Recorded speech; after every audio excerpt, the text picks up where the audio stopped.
के tense, tense को हम बोलते हैं period of time, the time of period. Mean a verb that indicate the action according to a time, यानी एक ऐसी वर्ब होती है जिससे वर्ब आइडेंटिफाई करती है कि हमारा टेंस प्रेजेंट है, पास्ट है, फ्यूचर है। Main part is verb, we work on a verb. अब कहते हैं कैसे आइडेंटिफाई करेंगे टेंस होता क्या है। तो फर्स्टली जब हमें आइडेंटिफाई करना होगा तो firstly we need a verb. Verb हमें क्या बताएगी टेंस प्रेजेंट है, पास्ट है या फ्यूचर है। जैसे कि हम पढ़ते हुए आ रहे हैं कि टेंस हमारे कितने होते हैं, 3, which is present, past and future, and each है 4 पार्ट। और सभी के कितने हैं, 4 पार्ट होते हैं। फर्स्ट है indefinite, next one is a continuous,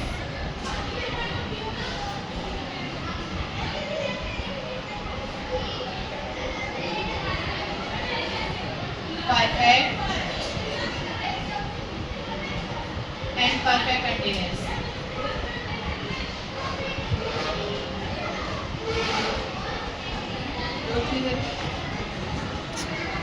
continuous, perfect continuous, each के कितने 4 पार्ट हैं जिसको हम जिसके साथ ऐड करेंगे उसका नाम भी वही होगा। वैसे मैं अगर प्रेजेंट के अकॉर्डिंग बोलूँगी तो present indefinite, present continuous, present perfect and present perfect continuous. Last according to past, past indefinite, past continuous, past perfect continuous. Next again future indefinite, future continuous, future perfect and future perfect continuous. Okay, तो tense कितने होते हैं, 3 होते हैं। First होता है present, second होता है पास्ट और थर्ड होता है फ्यूचर। उसी के according we will talk about a present. अगर प्रेजेंट के बारे में बात करें तो एक इजी वे में हम बोल सकते हैं, इजी वे में क्या बोल सकते हैं हम, इन इजी वे में कि today is Friday and previous day was Thursday और नेक्स्ट डे विल सैटरडे। यही होगा। तो इसमें हमारा एक्शन के अकॉर्डिंग हम आइडेंटिफाई करेंगे। जो वर्ब है वो बताएगी कि टुडे पे मैं go and next previous went and next after will go. तो वर्ब हमारी कितनी होती है, वर्ब भी हम पढ़ते हैं first, second and third form में, और फोर्थ फॉर्म को वर्ब की फोर्थ फॉर्म में पार्टिसिपल यानी आईएनजी के साथ पढ़ते हैं। फोर्थ फॉर्म में आईएनजी के साथ पढ़ते हैं। अब बहुत सी मतलब यही रहता है क्वेश्चन कि how can I identify this tense is a past, present and future. हम कैसे आइडेंटिफाई करें कि ये हमारा प्रेजेंट है, ये पास्ट है या फ्यूचर है। चलो डाउट को ही क्लियर कर देते हैं। Firstly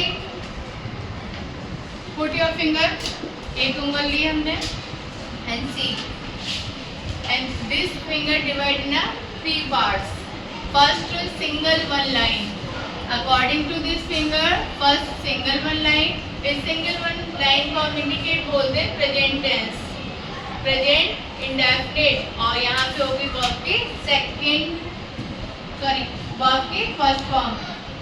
Come to the next point and it's divided in 2 parts.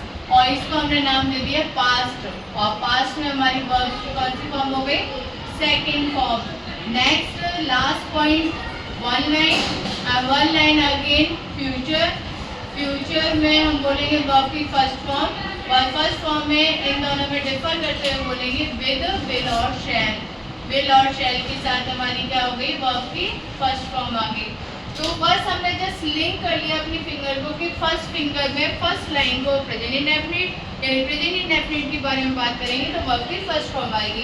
Past indefinite simple past के बारे में बात करें तो वर्ब की सेकंड फॉर्म आएगी। और when we talk about the future, तो फ्यूचर में हमारी फर्स्ट फॉर्म तो आएगी विद विल और शैल के, क्योंकि आइडेंटिफाई करेगा कि come to the next point is a future. तो अब आपको ये डाउट क्लियर होगा कि हमारी अगर वर्ब पर मीन्स हमें ये समझ में आया कि हम वर्क करते हैं वर्ब पर, जिससे हम आइडेंटिफाई करते हैं कि प्रेजेंट टेंस इज प्रेजेंट और पास्ट और फ्यूचर। तो गिवन सब एग्जांपल लाइक फर्स्ट कि मैम अब भी थोड़ा सा क्लियर नहीं है, तो फर्स्टली हमारा सेंटेंस व्हेन आज sentence start from the subject, हमें किसकी नीड होती है? फर्स्टली होती है सब्जेक्ट की, सब्जेक्ट आफ्टर होती है वर्ब की, और वर्ब आफ्टर होती है ऑब्जेक्ट की। तो सब्जेक्ट जैसे ही, verb is a go, and he is singular, verb also singular, goes, plus goes to school। Mean अभी मैंने वर्ब देखा, मैंने बोल दिया कि वर्ब तो फर्स्ट फॉर्म में है, तो कौन सा टेंस हो गया? प्रेजेंट। कौन सा टेंस हो गया?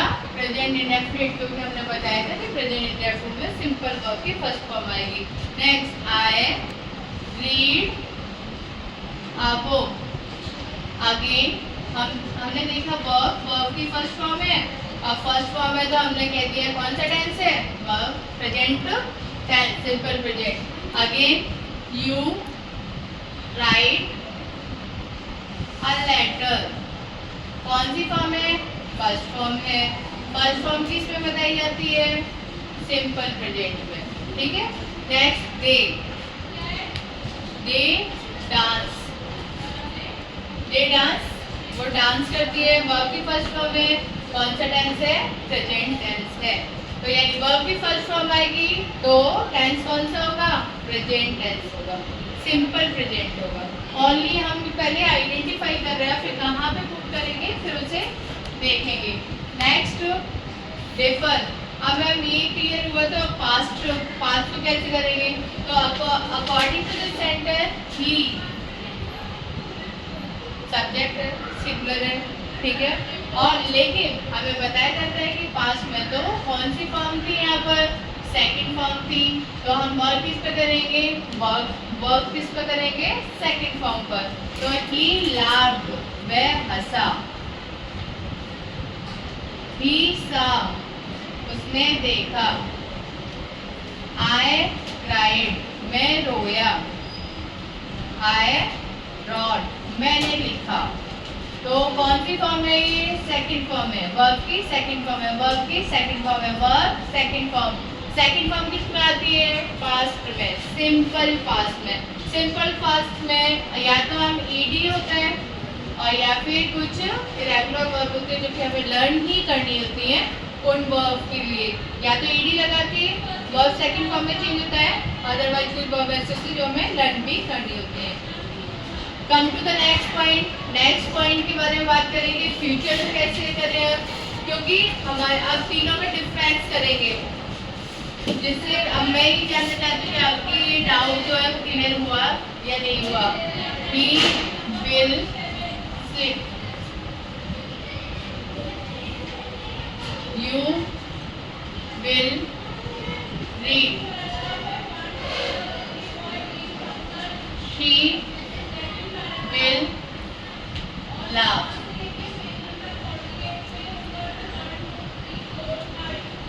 we shall write। Check the verb. First verb first form, second form and will plus verb की फर्स्ट फॉर्म, ठीक है। First form present, second form past और विल प्लस वर्ब की फर्स्ट फॉर्म फ्यूचर। अब किसी को ये कंफ्यूजन कि मैम यहाँ पे भी वर्ब है और यहाँ पे भी वर्ब की फर्स्ट फॉर्म है और यहाँ पे भी वर्ब की फर्स्ट फॉर्म है, लेकिन डिफरेंस क्या है? वी पुट हियर विल और शैल, वी पुट विल और शैल। विल और शैल आपको बताएगा ये फ्यूचर टेंस है, लेकिन यहाँ पे विल और शैल नहीं होगा, तो ये हमारा प्रेजेंट इंडेफिनिट टेंस होगा। कोई डाउट किसी को? चलो अब इन्हें डीपली पढ़ते हैं, डीपली एक एक के अकॉर्डिंग। ये बात सबके क्लियर है? डिफरेंस करना आ गया कि फिर हमने डिफरेंस कर लिया कि इस तरीके से हम रिकग्नाइजेशन करते हैं कि टेंस हमारा included relative for present past और फ्यूचर। यही ट्रिक होती है और कोई ट्रिक नहीं होती इनको समझने की। आपको कंफ्यूजन ही किस पे होता है, पहचान नहीं पाते कि ये टेंस कौन सा है, यही दिक्कत है सबको। अब डाउट क्लियर हो गया सबका? क्लियर? डाउट तो क्लियर हो जाता है, बट हमें नीड किसकी है? हम इसे एक बार जाके इसे रिपीट कर लें। रिपीट करने के लिए अब अब हमने स्ट्रक्चर इसका पढ़ा सब्जेक्ट प्लस वर्ब की फर्स्ट फॉर्म प्लस ऑब्जेक्ट, यही पढ़ो, ठीक है। इसमें स्ट्रक्चर हमारे 2 होते हैं, सब्जेक्ट प्लस वर्ब की फर्स्ट फॉर्म प्लस एस और ईएस और प्लस ऑब्जेक्ट। अब आपको ये कंफ्यूजन होगा कि मैम ईएस कहाँ पे लगाएंगे, तो आपने सिंगुलर प्लूरल नंबर पढ़े होंगे, है ना। मैंने कुछ वर्ड्स बताए कि जिनकी लास्ट वर्ड क्या O double S C H S H X ये वर्ड होते हैं, तो उनके लास्ट में हम क्या लगा देते हैं, ईएस लगा देते हैं। और ये दूसरी बात ये, जब हमारा सब्जेक्ट सिंगुलर होता है तो वर्ब भी सिंगुलर होते हैं। Subject singular verb singular, subject singular verb singular. तो सब्जेक्ट सिंगुलर कब है, ही शी इट और किसी का नेम, ही शी इट और proper noun, he she it और प्रॉपर नाउन। प्रॉपर नाउन का मतलब है किसी का नेम दिया होगा, और नेम देने के बाद क्या होगा, किसी का नेम देने के बाद क्या होगा, सिंपली अगर किसी का नेम देने का है तो वो सिंगुलर हो गया। तो यदि वर्ब सिंगुलर होगी तो हम क्या करेंगे, जैसे सीता प्रॉपर नाउन है, ठीक है, ही सिंगुलर है, शी